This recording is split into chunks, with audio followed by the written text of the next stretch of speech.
Prabhupada Jaya Prabhupada.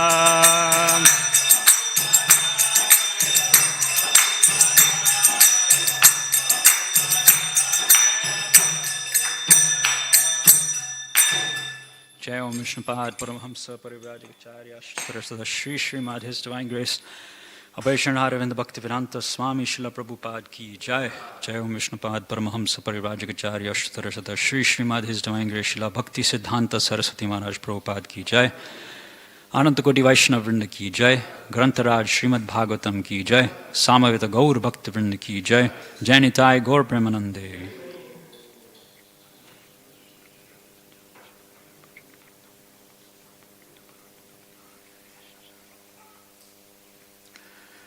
Om Namo Bhagavate Vasudevaya.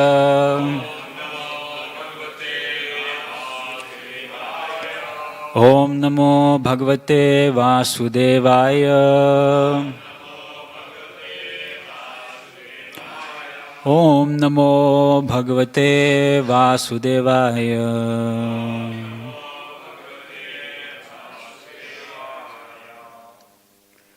Today we're reading from Srimad Bhagavatam, Canto 3, Chapter 19, The Killing of the Demon, Hiranyaksha, Text 32. Maya yatanuktam avadite harehe.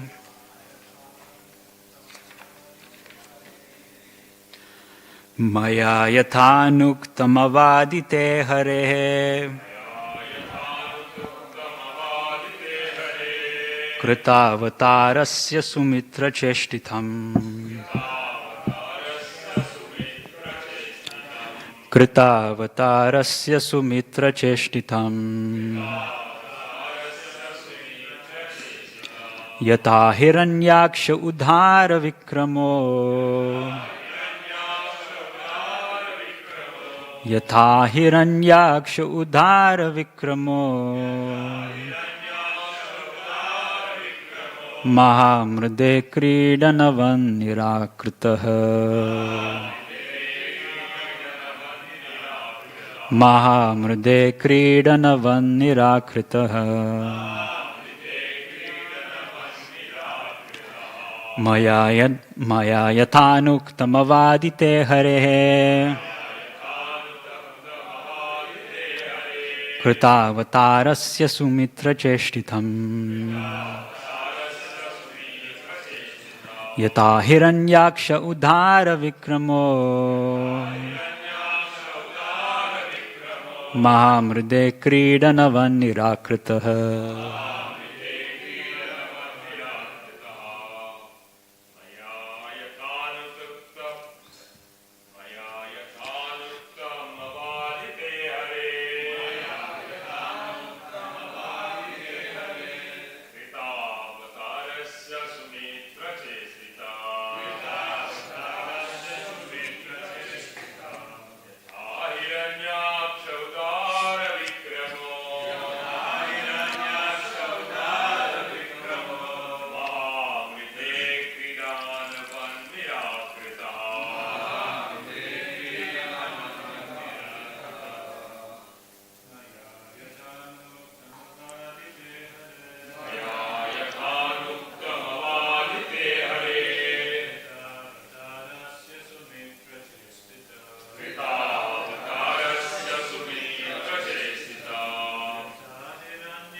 Mataji's.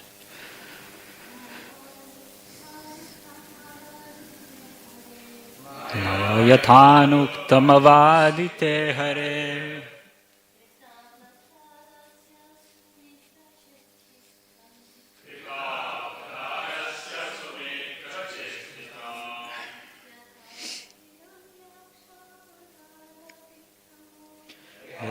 Hiranyaksha Udara Vikramo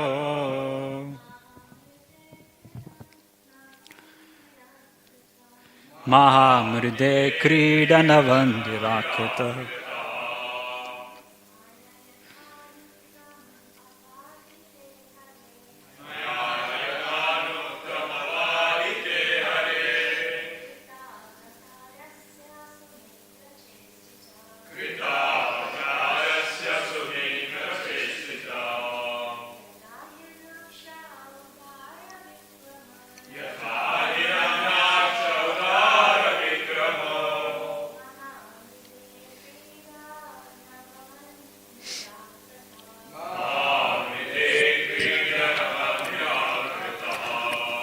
Maya, by me, yatha, as, anuktam, told, avadi, was explained, te, to you, harehe, of the Supreme Personality of Godhead, krita avatarasya, who assumed the incarnation, Sumitra, O dear Vidura, Cheshtitam, the activities, Yatha, as, Hiranyaksha, Udara, very extensive, Vikramaha, prowess, Mahamrde, in a great fight, Kridanavat, like a plaything, Nirakritaha, was killed. Translation and purport by His Divine Grace A.C. Bhaktivedanta Swami Srila Prabhupada. Srila Prabhupada ki jai. Translation. Maitreya continued, my dear Vidura, I have explained to you the personality of Godhead's coming down as the first boar incarnation and killing in a great fight a demon of unprecedented prowess, as if he were just a plaything. This has been narrated by me as I heard it from my predecessor spiritual master. Purport. Here the sage Maitreya admits that he explained the incident of the killing of Hiranyaksha by the Supreme Personality of Godhead as a straight narration. He did not manufacture anything or add interpretation, but explained whatever he had heard from his spiritual master. Thus he accepted as bona fide the system of parampara, or receiving the transcendental message in disciplic succession. Unless received by this bona fide process of hearing from a spiritual master, the statement of an acharya or preceptor cannot be valid. It is also stated here that although the demon Hiranyaksha was unlimited in prowess, he was just like a doll for the Lord. A child breaks so many dolls without real endeavor. Similarly, although a demon may be very powerful and extraordinary in the eyes of an ordinary man in the mature world, to the Lord, killing such a demon is no difficulty. He can kill millions of demons as simply a child plays with dolls and breaks them. Om Jnanatimirandasya Jnananjana Shalakaya Chakshun Militam Yena Tasmai Shri Gurave Namah. Shri Chaitanya Manobishtam Stapitam Yena Bhutale Swayam Rupa Kadahmayam Dadati Swapadantikam. Vande Ham Shri Guru Shri Utapadakamalam Shri Gurun Vaishnavamscha Shri Rupam Sagrajatam Sahagana Raghunathanvitam Tam Sajivam Sadvaitam Savadutam Parijana Saitam Krishna Chaitanya Devam Shri Radha Krishna Padan Sahagana Lalita Shri Vishakhan Vitamscha. He Krishna Karuna Sindhu Deenabandho Jagatpate Gopesha Gopika Kanta Radha Kanta Namustute Tapta Kanchana Gaurangi Radhe Vrindavaneshwari Rishabhanu Sute Devi Pranamami Haripriye Vancha Kalpaturubhyasya Kripa Sindhu Bhyavacha Patitanam Pavanebhyo Vaishnavebhyo Namo Namaha. Jai Shri Krishna Chaitanya Prabhu Nityananda Shri Advaita Gadadhara Shrivasari Gaur Bhaktivinoda. Hare Krishna Krishna Krishna Hare Hare Hare Rama, Rama Rama, Hare Hare. Hare Krishna, Krishna Krishna, Hare Hare. Hare Rama, Rama Rama, Hare Hare. Hare Krishna, Krishna Krishna, Hare Hare. Hare Rama, Rama Rama, Hare Hare. Today's verse is very clear and concise. There's a very significant principle and point which Srila Prabhupada is bringing out here. Maitreya Muni, being such an exalted sage, he has heard from the Supreme Personality of Godhead himself. If you remember previously, Uddhava and Krishna, they were speaking together, and Maitreya Muni was a passive listener in that conversation. So he heard a lot of transcendental knowledge directly from Krishna, and he is now transmitting this knowledge to his disciple, Vidura, in the forest. And we can see here the culture in Vedic times, that people, great sages, devotees, they have this quality of being non-envious. The second shloka of Srimad Bhagavatam says, Dharma projita kaitavo atra paramo nirmatsaranam satam vedam vastavam atra vasta shivadam tapatrayon mulanam. So spiritual knowledge, Krishna consciousness, transcendental wisdom, it relieves us of the heat, the fever which is inflicted upon the jiva because of being bound by the three modes of material nature. So to relieve oneself of this fever, this tapatrayon mulanam, then what happens? Great Paramahamsas, and not only Paramahamsas, anyone, Srimad Bhagavatam is relishable for anyone. Not only materialistic souls, conditioned souls, but also Atmaramas, who are completely free from material duality, completely free from the bodily conception of life as well. So these Paramahamsas, they're listening to Srimad Bhagavatam. They are nirmatsaranam satam. They are free from envy. If we have envy towards someone, what does envy mean? Envy means, let's say, if someone is, let's say, more advanced at you than something, more skilled, more experienced at you than something, and naturally we want to become like that person. But instead of appreciating that person, we try to pull that person down. If I can't do it, then that other person should not do it as well. So Srila Prabhupada says that envy is actually indirect appreciation.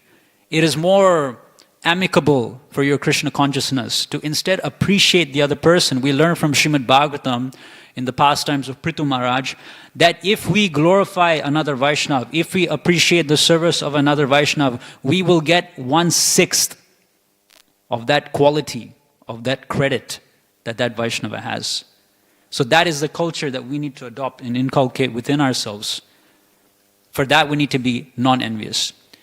And if we are envious, then number one, we cannot surrender to another person. We cannot surrender to the lotus feet of a spiritual master if we are envious. And number two, we cannot hear from the other person as well. So whatever good instructions come from someone, we won't be inclined to hear them, take them within our heart, and apply them so that we can advance in Krishna consciousness. So great souls like Maitreya Muni, Parikshit Maharaj, Vidura, they are very attentively listening. Suta Goswami, he heard Shukadev Goswami speak 18,000 verses of Srimad Bhagavatam, and he repeated them to the sages in Naimisharanya. So this is the quality of Nirmatsaranam Satam that we need to develop, and it was very prominent in the Vedic age when Srimad Bhagavatam was spoken. Another thing that we can gather from this verse is that knowledge is always coming from a person. We see here that after narrating the epic incidents of Lord Varaha killing Hiranyaksha, does Maitreya Muni take any credit for himself? He says, this has been narrated by me as I heard it from my predecessor spiritual master. Srila Prabhupada says in the purport that as a straight narration, Maitreya Muni admits that he explained the incidents of incident of killing Hiryaksha. He did not manufacture anything or add interpretation, but explained whatever he had heard from his spiritual master. Now, everything which we have learnt so far in your life, whatever you have learnt, we have always been dependent on someone else. Either someone else has taught you that thing, or if you think that, hey, I figured this out by myself, right? Or I invented something. This is my creation. I've patented it. No one can take it away from me. This is my credit. But who has given you that intelligence to be able to figure things out by yourself? Matta smritir jnanam apahanam cha. Krishna says, Sarvasya cham hriddhi sinavishto. He's situated in your heart, and he is giving you the intelligence to figure things out even by yourself. You know the Chaturvyuha expansions of Krishna. So Krishna first of all expands into Balaram, and then Balaram expands into the Adi Chaturvyuha, which is Vasudev, Sankarshan, Pradyumna, and Aniruddha. So Vasudev is in charge of the entire Mahatattva in the creation. Sankarshan is in charge of the false ego.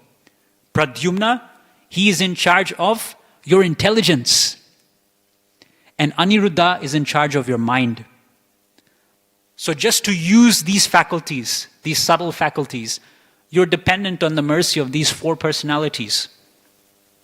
So we cannot say that we are independent acquirers of knowledge. No, to acquire any knowledge, not just spiritual knowledge, but even material knowledge, even self-experiential knowledge, we are dependent on another person. Whether that's just a normal mundane teacher, a tutor, professor, your own parents, or Krishna within your heart. So in that sense, we are always dependent on Krishna or Krishna's representatives, or even just other conditioned souls who may be more knowledgeable than us in a certain subject to acquire knowledge. And that is why Maitreya Muni is appreciating and acknowledging his spiritual master. And that's where Srila Prabhupada then starts talking about the disciplic succession, transcendental messages received through the disciplic succession. Srila Prabhupada uses the example of a barfi and stone. So if I put a nice mango barfi in your hand, if I give each one of you a nice mango barfi in your hand, I hope you like mango. I like mango. And then everyone in this room will know that this is a barfi. Right? No one's going to have any difference of opinion that this is not a barfi. Okay, this is a barfi. But then just imagine some person comes along and he says, that's not a barfi, that's a stone. Now, would you accept such a conclusion from a person? No, obviously not. This is the example that Srila Prabhupada gives. The disciplic succession is a transcendental technology, because the disciplic succession, the parampara system, establishes knowledge as it is. If someone comes along and explains that knowledge in some other speculative way, then great transcendentalists, great sages do not accept it like that. Just like it is common knowledge that this is a barfi, if someone comes along and says that barfi is a stone, no one would accept that. So similarly, we should accept whatever is given in the Shastra. And if someone comes along, like a jnani or something like that, or an atheistic person, and it says he or she interprets the Shastra in a different way, saying that it's not a barfi, it's a stone, then we should not accept such a conclusion. So that is the example that Srila Prabhupada gives in terms of bona fide knowledge and speculative knowledge. So bona fide knowledge, real knowledge, actual knowledge, factual knowledge, and absolute knowledge, satyam param dhimahi, is coming through the disciplic succession. Originally, it's coming from Krishna. And to understand this, we need a guru. So that is the theme of today's verse. And at least more than half the purport, Srila Prabhupada focuses on that as well, about spiritual master. So there's 4 different types of gurus, as you may well know. The Diksha Guru is the guru which officially, you sign a contract with the Diksha Guru. Okay, you do a fire yagya, you do a formal ceremony. And after doing that, the Diksha Guru will give you a set of beads that they have chanted on. You'll get a new spiritual name, and now you are connected with the parampara. So the Diksha Guru is officially joining you to the parampara, which is linked to Krishna. Okay? So that is the Diksha Guru. Then we have the Shiksha Guru. ISKCON is a multinational spiritual organization. So our spiritual master cannot be with us all the time. So therefore, Srila Prabhupada's system is that each temple is autonomous in its dealings, in its governance, and it has local authorities within each temple to guide the devotees. Temple president, temple council, as we have in our case here in Sydney. We have senior devotees in every ashram, Grihastha ashram, Brahmacharya ashram. These are our Shiksha Gurus, and they guide us in our spiritual life, in-depth guidance, micromanaging.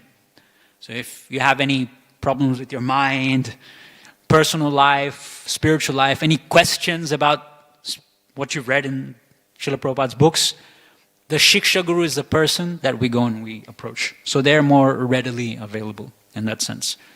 So that's Diksha Guru and Shiksha Guru. Then we have the Vartmana Pradakshaka Guru. This is the Guru which brings us, first of all, to Krishna consciousness. From being in a state of complete ignorance of who we are, Krishna consciousness, the Vartmana Pradakshaka Guru initially takes us out of Maya and connects us with Krishna. And guess what? We may all not have the opportunity to become a Diksha Guru or a Shiksha Guru. But Chaitanya Mahaprabhu has given us all equal opportunity to become a Vartmana Pradakshaka Guru. And Srila Prabhupada has increased our facility to be able to do that. How? Srila Prabhupada has given us his books. If we simply go out and distribute Srila Prabhupada's books to someone, you become a Vartmana Pradakshaka Guru for that conditioned soul. That conditioned soul may not become a pure devotee in this very lifetime, but you have enabled them to start their Krishna conscious journey. Maybe after 3 lifetimes, 5 lifetimes, 10 lifetimes, that soul may go back to Godhead. And you will still get the credit for the work that you did many, many lifetimes ago. Amara agya guru haya tara e desh. Mahaprabhu has said that on my order you become a guru. So that guru, which refers to everyone, is this Vartmana Pradakshaka Guru. And then we have the guru within the heart, who is none other than Krishna himself. Whenever I think of Paramatma or Chaitya Guru, I always remember the question which I asked to Sankarshan Maharaj. I emailed him a question. Of course, Maharaj is always answering questions via email through his Back to Godhead online course. So I emailed the question in my early days. You know, Maharaj, Krishna is within my heart, and Krishna is giving instructions from within. But how do I know that it's not my mind? How do I know that it's Krishna? And he told me, at your stage of advancement, don't listen to your to your mind. Always take guidance from outside. Always just depend on Krishna appearing outside as his representative, as the guru. So if we have doubts as to whether Paramatma is speaking to us or whether it's our mind speaking to us, most likely, more often than not, it's definitely our mind. If it actually is Krishna, we will be convinced. Just like Krishna Das Kaviraj Goswami, Nityananda Prabhu came to him in a dream. He spoke to him from within his heart. The very next day, or maybe the same night, he left his house. He went to Vrindavan. Or the story of Madhavendra Puri, where he goes to Remuna and he's sitting there in the marketplace and he's desiring the sweet rice. And then Gopinath comes in the dream of the pujari of Gopinath and he says, wake up, wake up. I've actually hidden a pot of sweet rice just behind me. Get this sweet rice and give it to Madhavendra Puri who's sitting in the marketplace. Now, what do you think? If it was just our mind, if we're a bit, hesitant, then we think, I just had a bad dream. Oh, not a bad dream, but it's a very auspicious dream. Maybe it was just my mind, and let me just go back to sleep. No, but this pujari was sure, definitely Gopinath has spoken to me in my heart as Chaitya Guru. And immediately, without any hesitation, without any confusion, got up from his state of ignorance, sleep, and took a bath, went to the altar, and indeed he did see that pot of sweet rice. So these are the 4 different types of gurus. Now another verse, which is quoted quite a bit by Srila Prabhupada, it appears in the 11th canto of Srimad Bhagavatam, in relation to the guru, in relation to the spiritual master, the acharya, is Acharya mam vijaniyan navamanyeta karihchit namartya buddhya suyeta sarvadevo mayo guru. There, Lord Krishna is instructing Uddhava, and he's telling him how we should see a transcendentally elevated person in Krishna consciousness, our spiritual master. The first thing Krishna says is, one should see the spiritual master as me. Now we should make a distinction there. That does not mean always, even though it's a very obvious point for us who are reading Srila Prabhupada's books, but still it has to be emphasized each time. That when we say the spiritual master is Krishna, we don't mean that actually he is Krishna. He is Krishna and is to be worshipped and respected as good as Krishna because he's representing Krishna. So that is what Krishna is saying there. Na avamanyeta karhichit. One should not disrespect the acharya. Now why would we disrespect someone? Again, envy could be a reason why we would disrespect someone.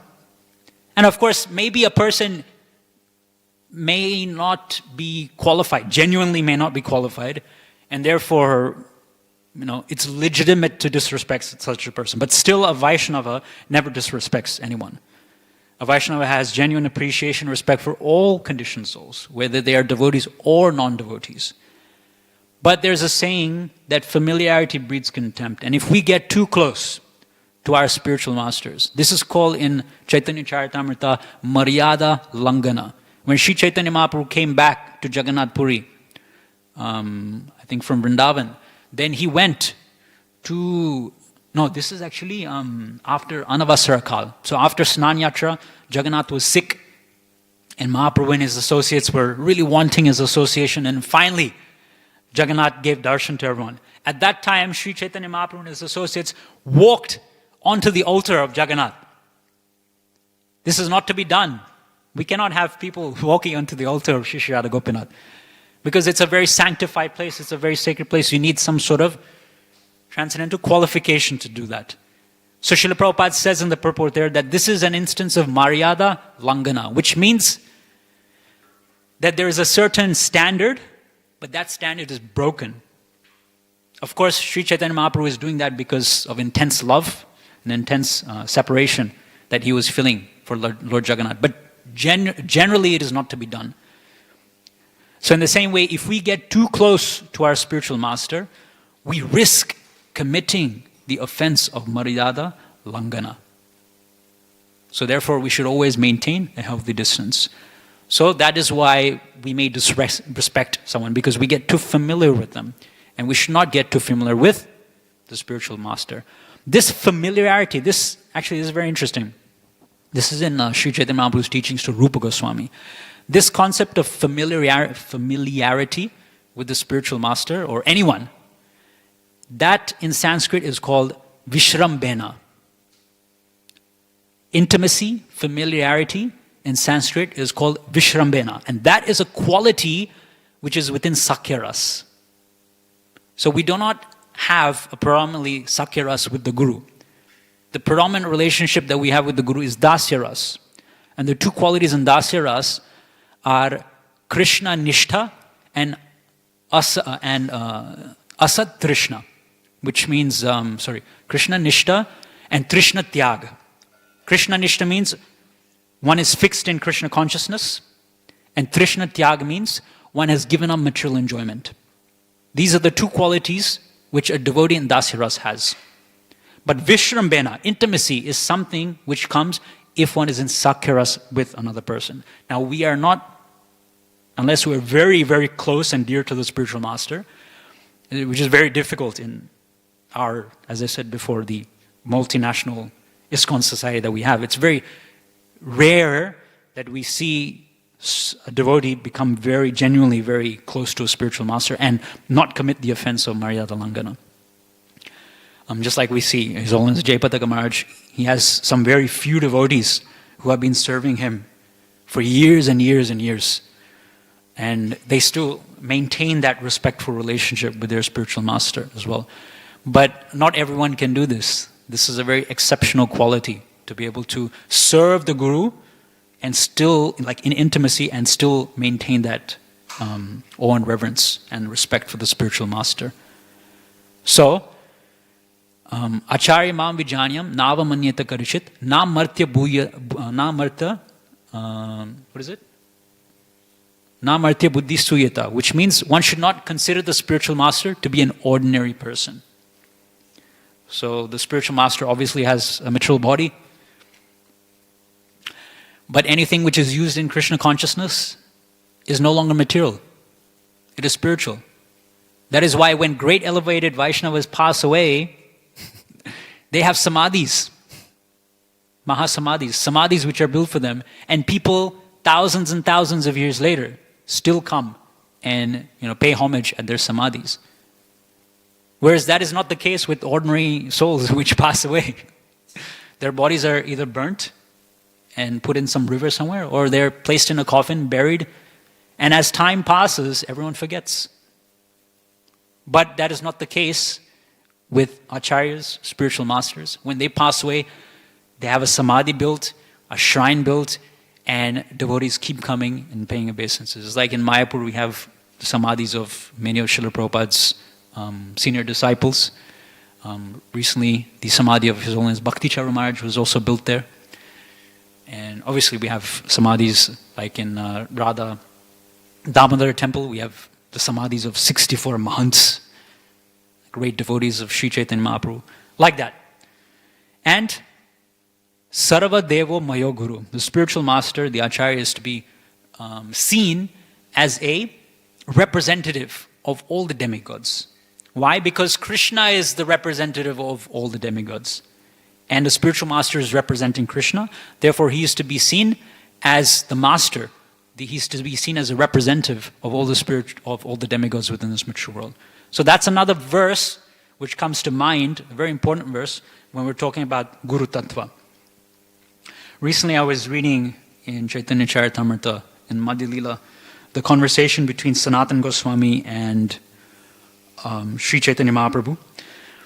And there we see when Sanatana Goswami runs to Varanasi, he escapes his confinement in the prison in Bengal from Nawab Hussain Shah. He bribes the jailer and he makes a dash through the forest path for many, many days. And finally he meets Sri Chaitanya Mahaprabhu in Varanasi. And by that time he has got a very shaggy beard. And Mahaprabhu says, shave it off. And then he starts to talk to Sanatana Goswami. And as is the case with Vidura and Maitreya, and His Holiness Devamrita Swami Maharaj, he makes this point, that when Maitreya started to instruct Vidura, he did not immediately jump to the pastimes of Krishna. He first spoke to him about how the material world is created and the three Purusha avatars, Mahavishnu, Garbhodakashaya Vishnu, and Shirdakashaya Vishnu. Of course, Vidura is fully qualified to directly listen to the transcendental pastimes of Krishna. But through Vidura, Maitreya Muni is instructing all of us, and we may not be qualified. And therefore, these topics about Krishna's opulence, his grandeur, are generally discussed first. And that is exactly the case when Sri Chaitanya Mahaprabhu is instructing Sanatana Goswami as well. Mahaprabhu starts by talking about Krishna's expansions. He starts by talking about how in Golok Vrindavan, Krishna is there, the two-handed form of Krishna. But then Krishna expands immediately to Balaram, who is also in Golok Vrindavan. Balaram expands into the Chaturvyuha, which I just mentioned, Adi Chaturvyuha. Now this Adi Chaturvyuha is present in Mathura and Dwarka. Sankarshan, Vasudev, Pradyumna, Aniruddha, they're present in Mathura and Dwarka. The Sankarshan from this Adi Chaturvyuha expands into Narayan, and Narayan is present where? In Vaikuntha. So now we're going from Dwarka and Mathura, now we're coming to Vaikuntha. Narayan expands into the second Chaturvyuha, Vasudev, Sankarshan, Pradyumna, Aniruddha. The Sankarshan from the second Chaturvyuha expands into Mahavishnu. Now where is Mahavishnu? Mahavishnu is not in Vaikuntha, neither is he in the spiritual world. He is halfway where the Viraja river is. So he's halfway. Actually his location is that Viraja river. So he's halfway between Vaikuntha and the mature world. But when he expands further into Garbhodakashayi Vishnu and then Kshirodakashayi Vishnu, then we have Krishna appearing within the material sphere. Every incarnation of Krishna after Mahavishnu is within the material realm. So after Kshirodakashayi Vishnu, he expands into the Guna avatars, right? Brahma, Vishnu, Lord Shiva, Leela avatars, the 10 Leela avatars we see. And there's a picture in Bhagavad Gita of the 10 Leela avatars. Yuga avatars, Manvantar avatars, all these different avatars that we have, they're all coming through Kshirodakashayi Vishnu. So this is what Mahaprabhu focuses on initially, avatar tattva. And then what happens? What's the result of that? Do we see Krishna with love and affection and he's just one of us? No, we see Krishna, oh, Krishna's so great.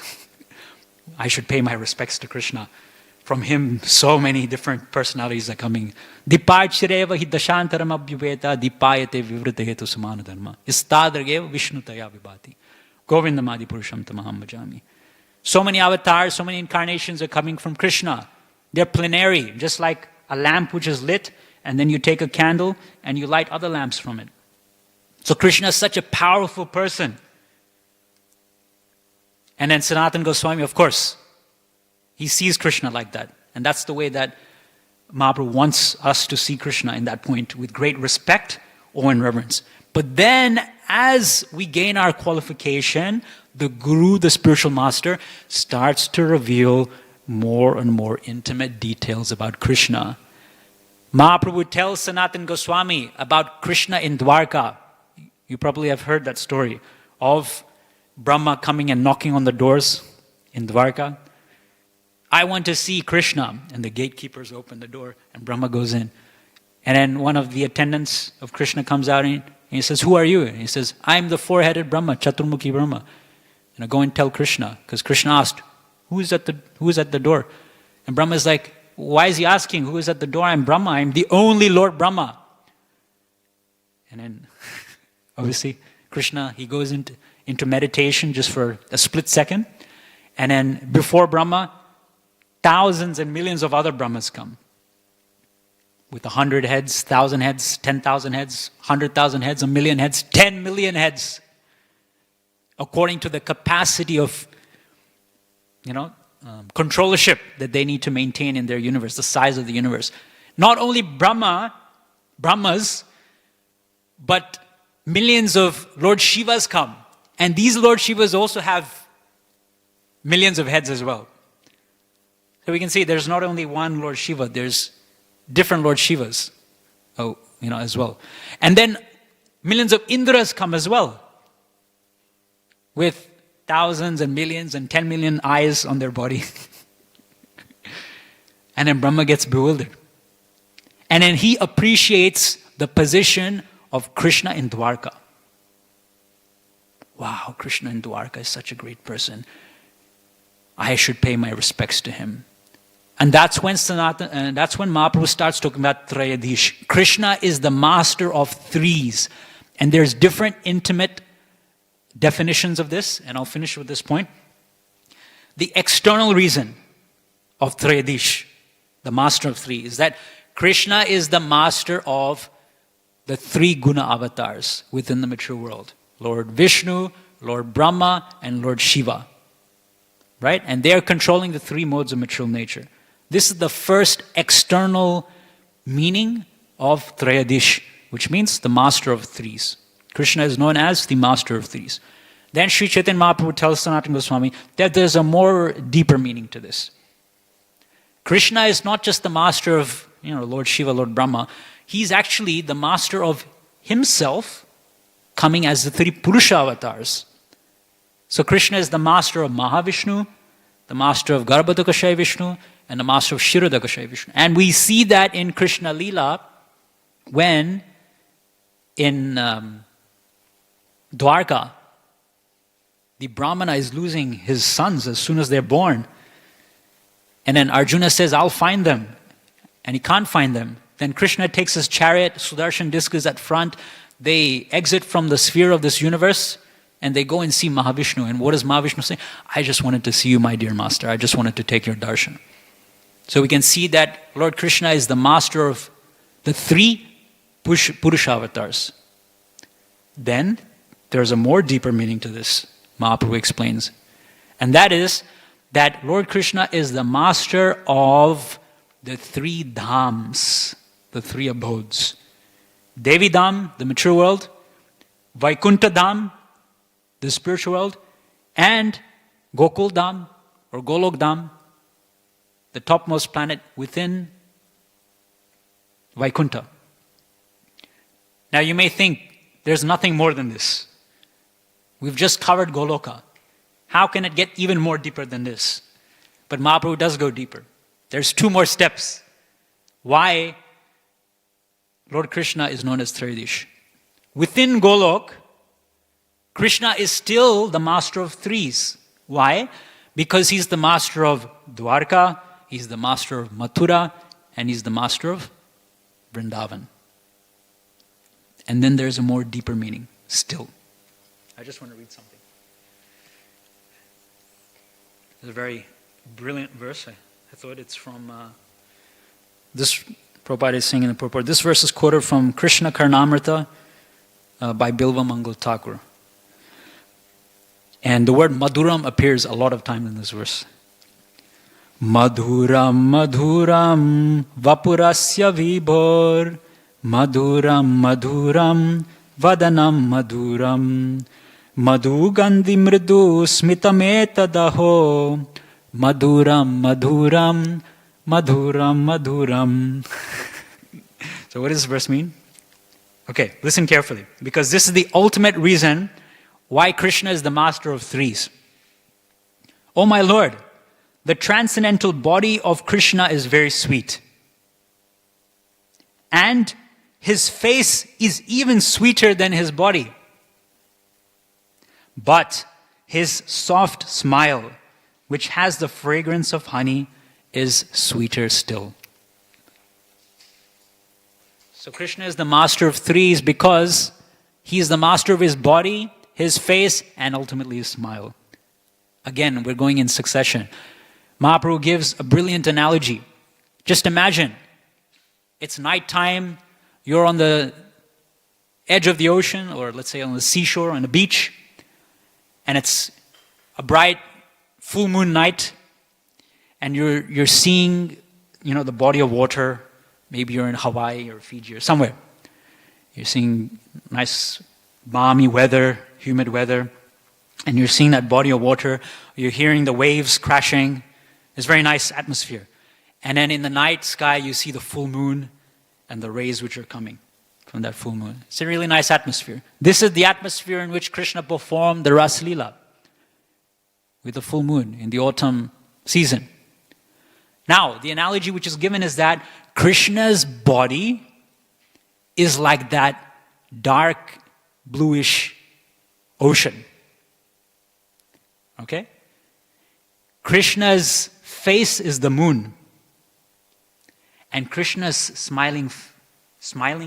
Krishna's smile on his face is the moon rays. There's a very beautiful analogy which is given.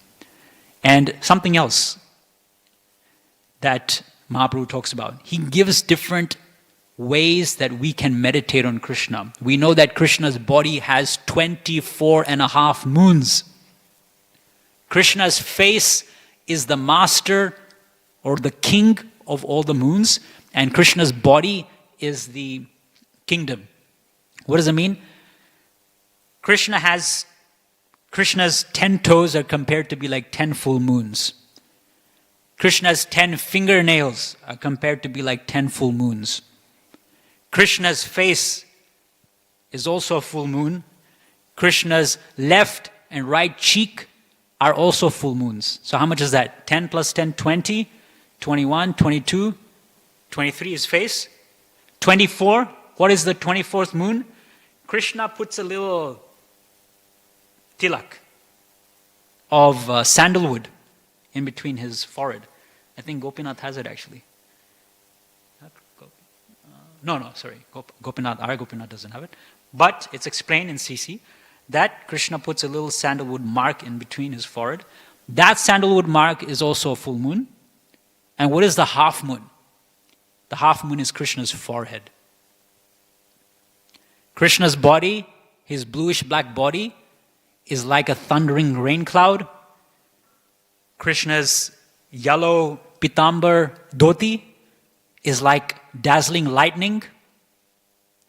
Krishna's strong legs are compared to be like the trunks of elephants. Krishna's arms are compared to be like creepers and vines which embrace the gopis. Krishna's throat has 3 lines on it. And they are compared like the 3 lines which are there on a conch shell. If you turn the conch shell around, you'll see it has 3 lines on it, naturally formed lines. So Krishna's throat has 3 lines in it, which are marked just like that of a conch shell. Krishna wears a pearl necklace, a white pearl necklace. And this white pearl necklace is compared to be like a row of ducks, white ducks. You know, when they're crossing the road, you can see a row of white ducks. Just like that, Krishna's necklace, pearl necklace is described like that. Krishna's eyes are like lotus flowers, petals of lotus flowers. Krishna's eyebrows are compared to be like a bow. They represent the bow of Cupid, the ultimate bow of Cupid. Krishna's teeth are like rows or buds, rows of jasmine buds. These are just some of the descriptions which Sri Chaitanya Mahaprabhu starts to tell Sanatana Goswami. And remember, he's starting from something very grand and opulent, which puts a lot of respect for Krishna. But then, when the qualification comes by submissive hearing and surrender to the spiritual master, then the disciple becomes qualified to hear more and more about the sweetness of Krishna, from the opulence of Krishna to the sweetness of Krishna. Okay, we'll finish here. Yes, Prabhu.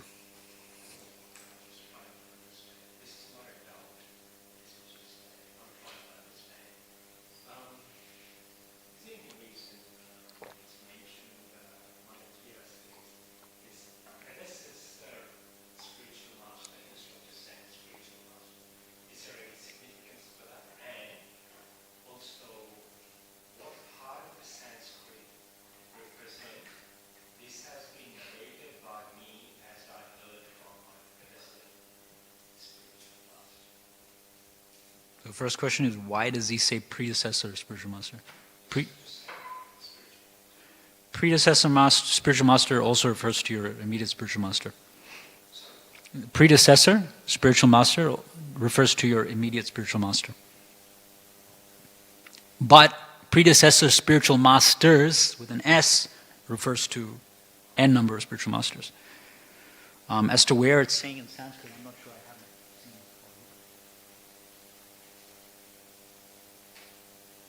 I don't know, maybe the word avadi. But who is it? Yeah, actually, again, it's His Holiness Devamritam Swami Maharaj. He explains that Srila Prabhupada oftentimes gives us an inside understanding of what Vedavyasa or any other acharya who's written books is giving. So Bhaktivedanta Purports will always give us a contextual, in-depth understanding of that verse which is there in Sanskrit.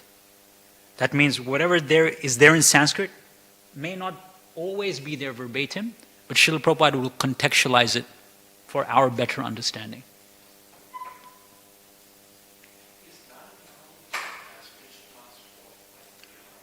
I'm not sure who it is. I'm not sure. I mean, one is Krishna himself, because he heard it directly from Krishna. I'm not sure which personality is being referred to here exactly.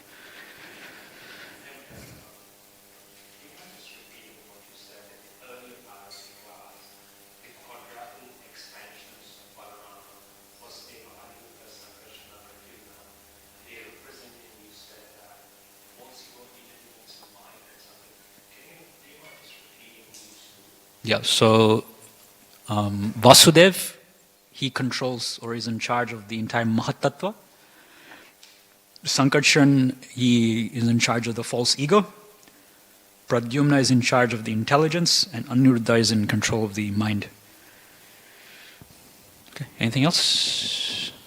Okay, Grantharaj Srimad Bhagavatam ki jai, Jagat Guru Srila Prabhupada ki jai.